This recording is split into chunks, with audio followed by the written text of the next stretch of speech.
नमस्कार दर्शकों, इस टाइम आप सबको पता है कि भारत में आध्यात्मिकता का माहौल चल रहा है। आज हम आपको लेकर आए हैं जम्मू कश्मीर के डिग्याना क्षेत्र में, जहां पर संत रामपाल जी महाराज के शिष्यों द्वारा एक दिवसीय सत्संग का विशाल आयोजन किया गया है।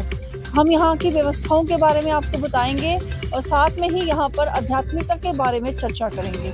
तो सबसे पहले हम आपको यहाँ पर लेके आते हैं। यहाँ पे हम देख रहे हैं कि किसी को भी आने जाने में असुविधा ना हो, इसके लिए यहाँ पर इस स्थल पर एक जगह पार्किंग की व्यवस्था की गई है 2 पहिया वाहनों की। मैं अपने कैमरामैन से अनुरोध करूंगी कि वो आपको बताएंगे कि यहाँ पर 2 पहिया वाहन किस तरह से सिस्टमैटिकली वे से लगवाए गए हैं। इसी तरह से 4 पहिया वाहनों के लिए भी बाहर नहर पर व्यवस्था की गई है। दर्शकों, पहुंच चुके हैं हम सत्संग स्थल की ओर। यहाँ पर हम देख रहे हैं कि मेन एंट्रेंस जो है वो सत्संग स्थल की यहाँ पर है। यहाँ पे कुछ सेवादार खड़े हुए हैं, हम इनसे जानते हैं कि ये यहाँ पर किस प्रकार की सेवा कर रहे हैं। नमस्कार सर। सर जी, आप यहाँ पर किस प्रकार की सेवा कर रहे हो? हमारे गुरु जी की दया से हमारी सिक्योरिटी की सेवा है। सर, ये सिक्योरिटी की सेवा में क्या काम करते हो आप? हम हर जो नागरिक आ रहा है हम उसको चेकिंग कर रहे हैं, जितने वक्त आ रहे हैं। गुरु जी की दया से जो नशीली वस्तु है हमें उसको अंदर नहीं लेने जा रहे हैं। कोई खाने पीने की चीज़ है उसको हमें अंदर लेने से मना कर रहे हैं। जी धन्यवाद। सत्संग जैसा कि इन्होंने बताया कि यहाँ पर ये कोई नशीली या खाने पीने वाली वस्तु को सत्संग स्थल पर नहीं लेके जाने जा रहे हैं। वहीं पर हम आगे बढ़ रहे हैं तो हमने यहाँ पर देखा है कि यहाँ पे जूते जो हैं वो बड़े व्यवस्था से रखे गए हैं। यहाँ पे ऐसे पॉलिथीन लगाए गए हैं जिसके ऊपर हम नंबर देख रहे हैं कि नंबरिंग लगा के उन जूतों को लिया जा रहा है। और ऐसी व्यवस्था देख के हमें बहुत ही प्रसन्नता हुई, क्योंकि जब भी हम किसी धार्मिक स्थल पे जाते हैं तो हमारे चप्पलें और जूते खो जाते हैं या हमें उसका खोने का भय रहता है। तो यहाँ पर हमने देखा कि ये बहुत ही अच्छे ढंग से यहाँ पर ये देखिए स्लिप भी दी जा रही है। हमने अभी देखा कि जो जूते दे रहे हैं उनको स्लिप भी दी जा रही है। तो आइए हम यहाँ पे भक्तों से बात करते हैं। नमस्कार सर। सर, यहाँ पे हमने देखा कि जूतों को बड़े अच्छे ढंग से व्यवस्थित ढंग से रखा जा रहा है। ये किस प्रकार से व्यवस्था की गई है जूते रखने की? ये परमात्मा की दया से, परमात्मा जी ने उद्देश्य है कि अपने जूते जो भी है अच्छी तरह से मतलब लिफाफे में डाल के रख दो। ऐसे आगे पीछे हो जाते हैं ना, जो भगत आते हैं उनको परेशानी होती है, इस करके परमात्मा की दया से ये परमात्मा है। हमने देखा कि अभी आपने एक जो यहाँ पर आए उनके जूते लिए आपने उनको एक कूपन भी दिया है। जी जी। वो कूपन किस तरह का? कूपन इसलिए कि जूता आगे पीछे नहीं हो जाए। अगर कूपन हमें देंगे हम वापस कर देंगे। यानी कि इन लिफाफों के ऊपर नंबर लिखे गए हैं, उन्हीं नंबरों के आधार पे कूपन बनाए गए हैं, जिससे कि मतलब कि जो भी व्यक्ति अपना जूता यहाँ पर जिस नंबर में डाल के जाएगा आती वक्त, जिस तरह से इन भक्त ने हमें बताया कि यहाँ पर जो जूते हैं उसको अलग अलग थैलों में रखा जा रहा है, जिसमें अलग अलग तरह के नंबर दिए गए हैं। उसके साथ हमने देखा कि वहाँ पे कूपन भी दिए जा रहे हैं, और इन कूपनों से हमें पता चल रहा है कि जब वो आएंगे वापस अपने जूते लेने के लिए तो वो नंबर जो है उसके साथ मैच किए जाएंगे जो थैलों के ऊपर लगाए गए हैं। तो इससे उनको जूतों लेने में बहुत ही आसानी होगी और इस तरह से उनके जूते भी गुम नहीं होंगे और साथ में किसी के साथ बदले भी नहीं जाएंगे। तो अब दर्शकों, हम आगे की ओर बढ़ते जा रहे हैं और सत्संग स्थल की ओर हम जा रहे हैं। हम सत्संग स्थल के बिल्कुल नज़दीक पहुंच चुके हैं। यहाँ पे हम देख रहे हैं कि एलईडी के माध्यम से सत्संग सुनाया जा रहा है। बहनों और भाइयों के लिए बैठने के लिए अलग अलग व्यवस्था की गई है। तो भक्तों, मैं आपको ये बता दूं दर्शकों कि यहाँ पर सत्संग स्थल की व्यवस्था में को अगर हम गरिमा को ठेस नहीं पहुंचाते हुए, मैं अपने कैमरामैन से कहूँगी कि वो आपको सत्संग स्थल की फोटोज बताए और वहाँ के व्यूज दिखाए। नमस्कार सर। नमस्कार मैम। सर, अपना नाम बताइए और आप कहाँ से आए हैं, पहले ये जानकारी। मैम, मेरा नाम जैकी दास है और मैं बिश्ना गांव मेरा लसवारा है। सर, कबीर निर्वाण दिवस के बारे में हमारे दर्शकों को बताइए कि निर्वाण दिवस है क्या? मैम, कबीर निर्वाण दिवस जो है ये परमात्मा आज से 600 साल पहले जो है कि मगध से, काशी मगध से 150 किलोमीटर का जो फासला है, वहाँ से सहज श्री सतलोक को गए थे। ठीक है, तो उसी याद को बरकरार रखने के लिए ये 6, 7 और 8 को 3 दिन उसकी याद में ये बरकरार रखने के लिए इसको मनाते हैं हम सब। सर, ये किनके सानिध्य में मनाया जा रहा है?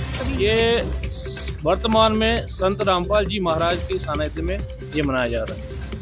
तो सर ये कहाँ पर मनाया जाएगा, हमारे दर्शकों को इसके बारे में कहीं जानकारी दी।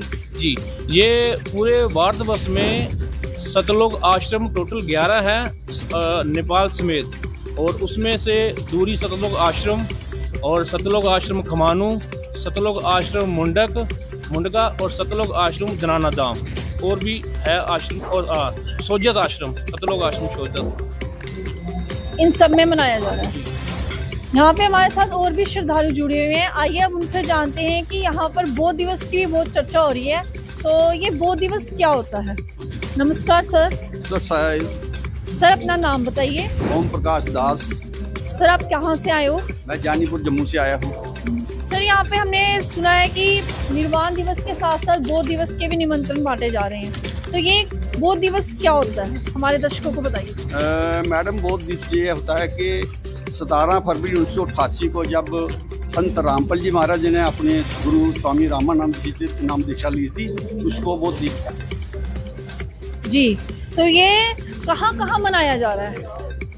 ये भारतवर्ष में तो बनाया जा रहा है, 10 आश्रम में भारतवर्ष में बनाया जा रहा है, और एक आश्रम नेपाल में है, वहाँ भी बनाया जा रहा है।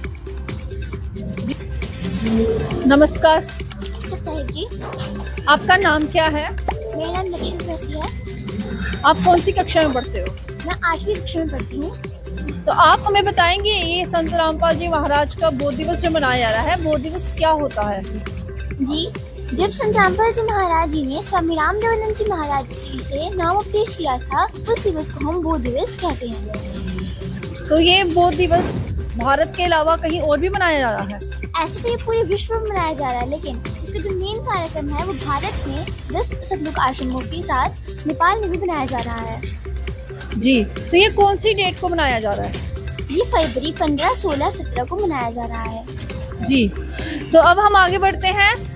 सर आप हमें ये बताइए कि ये जो बौद्ध दिवस और निर्वाण दिवस मनाए जा रहे हैं, इसमें किस प्रकार के कार्यक्रमों का आयोजन होगा और कितने पैसे हमें अपने दर्शकों को बताना पड़ेगा, कितने पैसे वहाँ पर लेके आने पड़ेंगे साथ में। जी मैम, सबसे पहले तो विशाल भंडारा का आयोजन किया जा रहा है, और उसमें बिल्कुल भी कोई पैसा और बिल्कुल भी कोई ऐसा दान नहीं लिया जा रहा। और दूसरी बात आपने पूछी जो कि क्या क्या आयोजन किया जा रहा है। देखो जी, जैसे तो रक्तदान का बड़ा कैंप लगाया जाएगा, दहेज मुक्त रिमैनी कराई जाएगी, फिर उसके बाद में देह दान का भी उसमें आयोजन रखा होता है।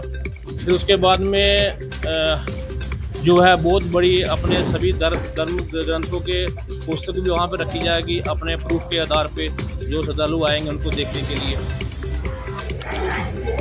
सर जैसा कि आपने बताया दहेज मुक्त रमैनी, ये रमैनी शब्द हमारे लिए एक नया शब्द है, ये रमैनी शब्द क्या है। रमैनी शब्द जो है ये तो अध्यात्मी है। रमैनी बोलते हैं जैसे संसार में जो शादी बोलते हैं, ब्याह बोलते हैं, शादी करते हैं, तो ये संत भाषा में इसको रमैनी बोलते हैं। और ये 17 मिनट में कंप्लीट हो जाती है हमारे सभी सतलोक आश्रम में। 17 मिनट में। ओके, तो ये तो हमारे दर्शकों के लिए एक अनोखी चीज है कि 17 मिनट में विवाह, वो भी दहेज मुक्त। तो ऐसा क्या संत रामपाल जी महाराज के जो शिष्य हैं वो 1 रुपए का भी खर्चा नहीं करते हैं अपने रमैनियों यानी कि शादियों में, जैसा आपने बताया। नहीं, जैसे संसार पूरा खर्चा करता है ऐसा आश्रम में कुछ नहीं होता। परमात्मा की कृपा से सभी भंडारा और सभी रमैनी का जो आयोजन होता है वो आश्रम की तरफ से ही होता है। और 1 रुपया जो लड़की वाले हैं उनके और जो लड़के वाले हैं उनके घर से कोई भी 1 रुपया खर्चा नहीं होता, निःशुल्क होता, बिल्कुल फ्री। इसके लिए कोई रजिस्ट्रेशन वगैरह करवानी पड़ती है। जी हाँ, जो लड़की और लड़के वाले दोनों का डॉक्यूमेंट होता है, पहले रजिस्टर्ड होता है, उसके बाद में फिर आश्रम में रमैनी होती है। जी धन्यवाद। दर्शकों, आज जो आपको हमने जानकारी दी है उसके बारे में हमें कमेंट में जरूर बताएं कि आज की जानकारी आपको कैसी लगी, और जुड़े रहिए इस तरह की ही जानकारी के लिए ऐसे न्यूज़ JNK के साथ। धन्यवाद।